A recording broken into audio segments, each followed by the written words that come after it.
Nesta próxima meia hora, a gente vai falar sobre o mercado imobiliário.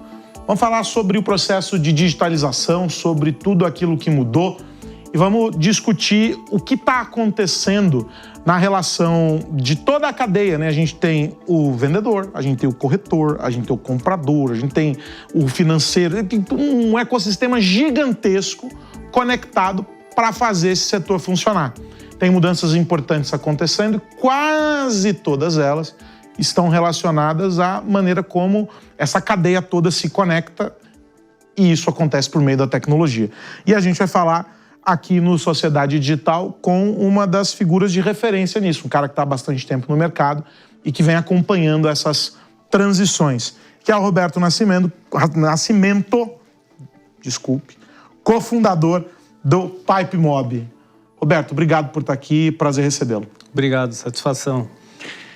Como é que começa a tua história no mercado imobiliário e qual era o grau de digitalização? Essa pergunta é complexa, né? Qual era o grau? Parece para entregar a idade. Qual era o grau de digitalização quando você começou e quais as fases que você já viveu? Eu entrei no mercado imobiliário em 2000. Nessa época... 25 anos. 25 anos. Para quem lembra, nessa época, a internet ainda estava engatinhando no Brasil. E a gente começou o projeto que veio ser o Zap Imóveis. Na época, a gente falava que era classificado de imóveis online, que era a evolução do classificado dos jornais. Então, nessa época, para quem...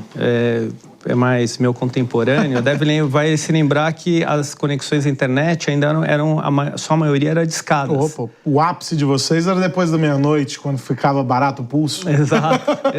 Então você já entregou a idade também.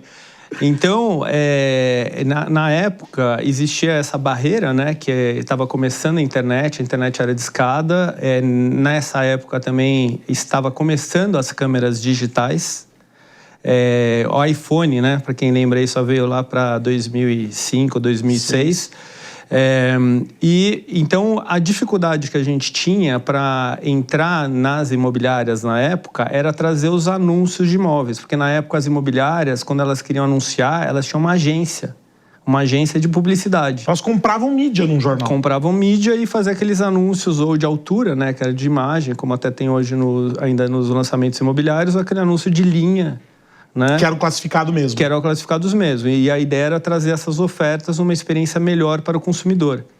Então, quando a gente chegava na imobiliária, o banco de dados era aqueles porta-cartões com cartãozinho com escrito Carlos Alameda Campinas, 3 dormitórios. A gente tinha uma turma que ia nas imobiliárias, pegava aqueles cartões e passava por um Excel para a gente subir para o portal, para ter uma busca, o que hoje é normal, uma busca quando você entra no Zap, nos portais, com filtro, exato, estruturado em banco de dados. Então, literalmente, a gente trazia do papel para a internet na época, né? Então, essa era a primeira dificuldade. A segunda dificuldade além de vender, né, tentar vender um plano de anúncios para a imobiliária, era falar para ela que o consumidor, ao se interessar pelo anúncio, ele poderia mandar e-mail. Imagina como esse e-mail chegava numa imobiliária, chegava na telefonista, na recepcionista, que lia no Outlook, na época, né, no Outlook Express ali, e imprimia e dava o que é chamado hoje o lead para um corretor atender. Só que o corretor não tinha nem computador. Então, enfim, só para não... Eu posso ir 25 anos. O processo era digital, voltava a ser analógico na mão do corretor. Exato. Então, e hoje o cenário é completamente diferente. Hoje, quando a gente fala, e eu estou vivendo esse processo aí de perto nesse último período, a experiência para o usuário, se você quiser, você não sai da sua casa para comprar um imóvel. Exato. Eu tenho amigos que compraram imóvel sem nunca tê-lo visto pessoalmente, para investimento principalmente. Claro. O cara vai lá, vê as fotos, agora tem o vídeo 360, dependendo da plataforma e tal, você vê e você faz todo o processo. E você faz o processo sem precisar assinar um papel físico. Tudo assinatura digital, a jornada inteira digitalizada. Ou seja, nós saímos da idade da pedra e chegamos à era conectada. Isso. Esse é o status atual hoje no mercado. Eu acho que ainda tem um gap aí, que é onde até o PipeMob entra, né? Porque esse primeiro passo de você atender o cliente, ou o cliente conseguir fazer um autoatendimento ali, né?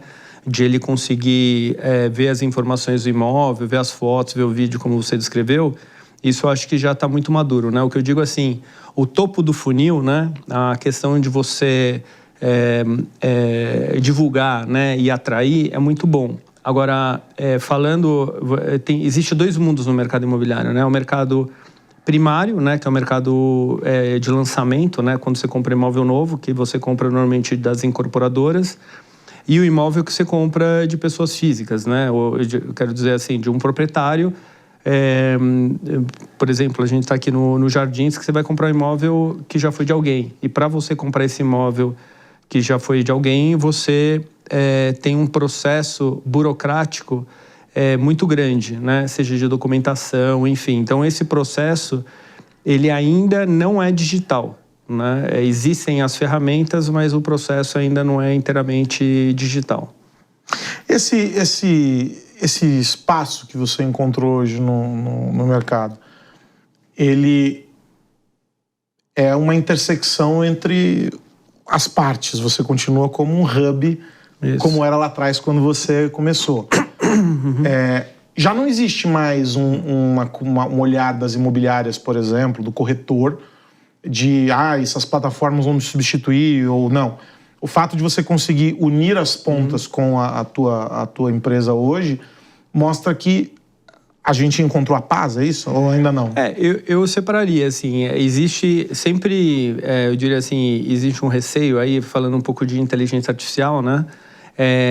Do corretor ser substituído por uma inteligência artificial, né? De você entrar no site da imobiliária e você ser atendido ali por um robô, né? E você ir fazendo pergunta e ele ir te respondendo, né? E existe o uso da inteligência artificial para tarefas repetitivas, o que a gente acredita mais. Que é a burocracia. Que é a burocracia. Por exemplo, vamos supor que você vai comprar meu imóvel. A gente chega num acordo formal, né? Então, legal, o Carlos vai comprar o imóvel do Roberto. Qual que é o meu receio como vendedor? Saber se o Carlos tem recurso para comprar meu imóvel. Se for financiar tudo, eu preciso saber se o Carlos tem recurso. E eu como vendedor, você como comprador, o seu receio, o seu medo será que o Roberto, ele pode vender esse imóvel? Será que ele não está num litígio, ou na empresa, ou com a esposa? Será que ele é dono do imóvel? É a averiguação mesmo. A averiguação, a diligência, que a gente fala como diligência. Então, porque no final, toda a transação imobiliária ou vai terminar num tabelião de notas para fazer a escritura, e se tiver financiamento, vai acabar num banco, né, com o contrato de financiamento imobiliário e depois o registro no cartório de imóveis, né? Então tem esses dois caminhos. E o que a imobiliária faz, o que ela agrega nesse processo é dar a segurança para ambas as partes. E o que a gente faz hoje é digitalizar esse processo. Só para dar um exemplo, tem uma imobiliária que virou cliente nossa, e eu fui na imobiliária, e ela tinha todo o processo, né, seja de documentos, seja de certidões, de matrícula, tudo naquelas pastas físicas. Arquivo. Nos varaizinhos, né? O arquivo tradicional, né? Na medida, né, o Kanban, né, que a gente fala, à medida que o processo ia andando, ela ia mudando a pasta e fazendo a pasta andar. Mas ela imprimia todos os documentos. E aí eu vou falar hoje no PipeMob, na média de cada transação, tem 120 documentos. Que o PipeMob tem como se fosse um Google Drive interno, né? Que até a gente classifica automaticamente aí os documentos. Mas esse processo, ele é muito artesanal ainda, entendeu? Então, assim, funciona o processo? A imobiliária organizada? Mas a gente está em 2025, né?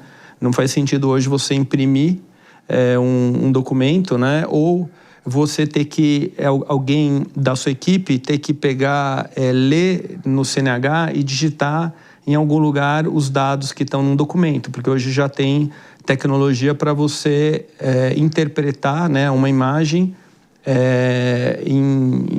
direto na estrutura de banco de dados, o que no final vai gerar até a cobrança, né? Então hoje a gente cuida da parte chata da venda, eu falo, né? Dessa parte burocrática, acelerando esse processo, digitalizando essa esteira.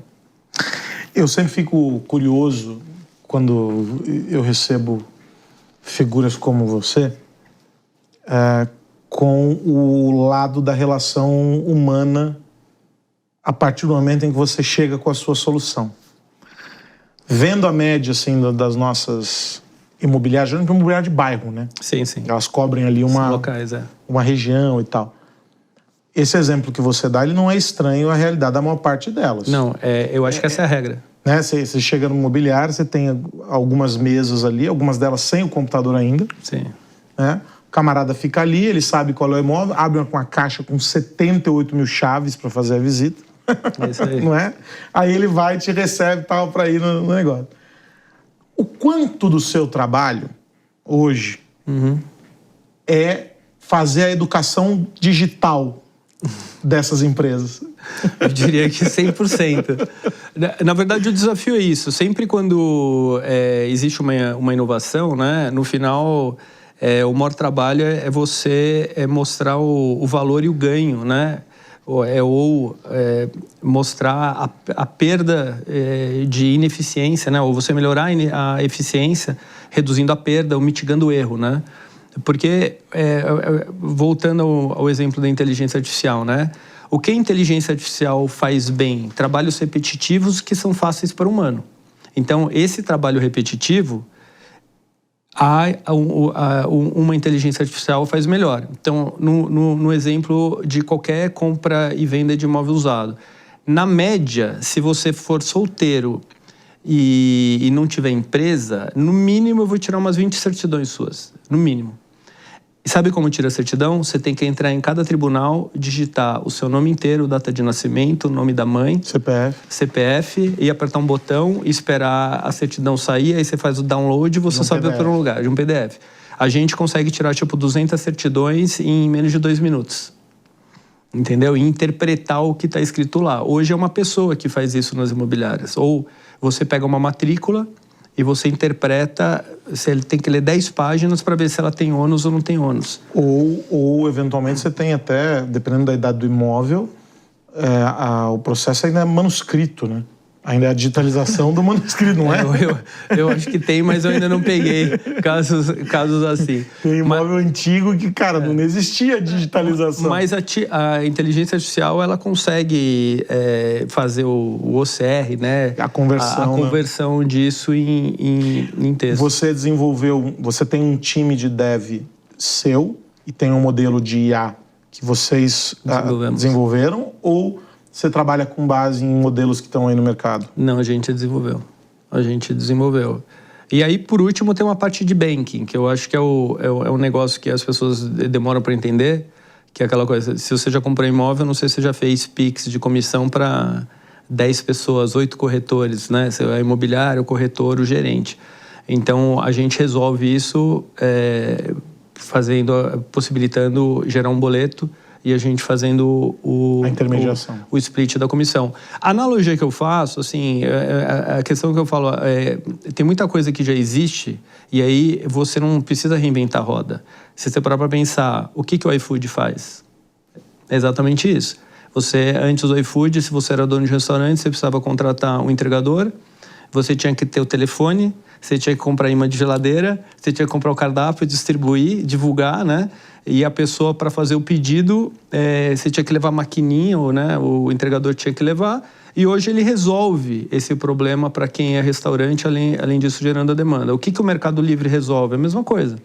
Então ele orquestra essa parte de pagamento, dando segurança e fluidez, né, no processo. Na minha época, lá de 2000, o Mercado Livre, o que era? Classificados. Sim. E aí o que deu? Hoje, todo mundo tinha medo de comprar no Mercado Livre. Como ele resolveu? Quando você compra um celular, uma coisa usada, a transferência da posse é com a logística do Mercado Livre, que hoje ele entrega. intermedia. Ele entrega. E o Mercado Pago, ele dá segurança. Se você não receber meu celular, você fala que não recebeu, o dinheiro não vai para você. Então, o mercado imobiliário, eu brinco, é o seguinte: você compra um imóvel de R$1 milhão e você não sabe onde é que você está no processo. Você compra um hambúrguer de R$15, você vê lá, pedido feito, pagamento realizado, em preparo, saiu para entrega, entregue. Todo mundo está acostumado com isso, com Uber, tudo. Então, o mercado imobiliário, falam que o mercado imobiliário e talvez o mercado de saúde sempre são os últimos, assim, né? Em adoção de algumas tecnologias, né? Por quê? No teu caso específico. Eu acho que assim, ó, o Brasil, muita gente critica, né, essa questão de cartórios, mas essa burocracia, querendo ou não, dá uma segurança, né, querendo ou não, dá uma segurança. Poderia ser mais simples, obviamente, né? Nos Estados Unidos existe um tipo de contrato por estado, né? Aqui no Brasil, a gente vê que cada imobiliária quer ter o seu próprio modelo ali de contrato, pede certas certidões, né? Então, é um pouco burocrático, é um pouco mais burocrático, mas eu acho que a tecnologia hoje tem um e-notoriado, que hoje você não precisa ir num cartório para assinar. Mesmo hoje, contrato, pouca gente sabe disso, mas contrato de financiamento imobiliário, você pode assinar com e-notoriado. Então, você pode comprar um imóvel sem visitar o imóvel, fazendo o processo inteiro online, né? É o que a gente quer fazer, acelerar. Eu sempre questiono, por que você não consegue comprar imóvel em um dia? Né? Então, eu acho que dá. Um dia chegaremos lá, pelo menos eu vou tentar fazer de tudo para fazer, acelerar isso daí. E você consegue assinar no cartório, assinar o contrato de financiamento imobiliário, tudo digitalmente. Então, eu acho que a gente evoluiu muito, mas tem muito ainda essa questão de educação, né? Voltando à sua pergunta inicial, né? Às vezes eu explico o que a gente faz, o nosso propósito, muito dando esses exemplos que eu acabei de te dar.